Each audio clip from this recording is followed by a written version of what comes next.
డంబాలు పలకటం కొరకు డాంబికుల వల్ల జీవించే ప్రజలకి ఈ రోజున నష్టం కలిగింది. ఎందుకంటే గొప్పలకు పోయి అప్పులు చేసి అప్పులు కట్టలేక తిప్పలు పడుతున్నారు.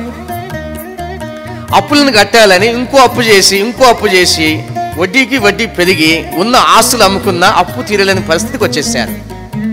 ఇది ఎందుకు జరిగిందంటే గొప్పలకు పోయి అప్పులు చేశారు. ఇది డాంబికత్వం. ఇలాంటివన్నీ కూడా ఎప్పుడు పోతాయి? శ్రమల్లోకి వస్తే డాంబికత్వం పోతుంది, కోపం పోతుంది, పొగరుతనం పోతుంది, మనిషిలో ఉన్న గరుకు స్వభావం అంతా కూడా పోయి మృగము లాంటి స్వభావం అంతా తొలగిపోయి సాధువు స్వభావం వస్తుంది. మృగ స్వభావం పోతుంది, సాధువు అయినట్టు మృదువైనట్టు స్వభావం వస్తుంది. అప్పుడు మనుషులు మృగాల్లాగా ప్రవర్తించరు. అప్పుడు మనుషులు సాధు జంతువు ఏ విధంగా అయితే ప్రవర్తిస్తుందో ఆ సాధు స్వభావాన్ని చూపిస్తారు. సాధు స్వభావము గొర్రె స్వభావం.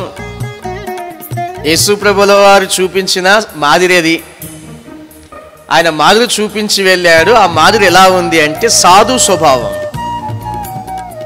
ఆ స్వభావాన్ని నేర్పించాడు. ఇదిగో నేను పరిచర్య చేయించుకోవడానికి రాలేదు, పరిచర్య చేయటానికి వచ్చాను. నేను గొప్ప అని చూపించుకోవడానికి రాలేదు, నేను తగ్గించుకోవడానికి వచ్చాను.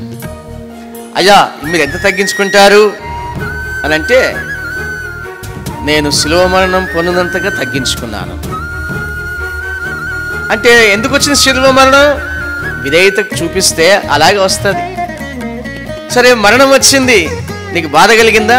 చాలా బాధ కలిగింది. మరి నీకు జయం ఏంటయ్యా అంటే నేను మరణాన్ని జయించాను. మరణం వచ్చింది కదా? వచ్చింది. మరి మరణంలో చాలా బాధపడ్డారయ్యా యేసయ్యా? అవును బాధపడ్డాను.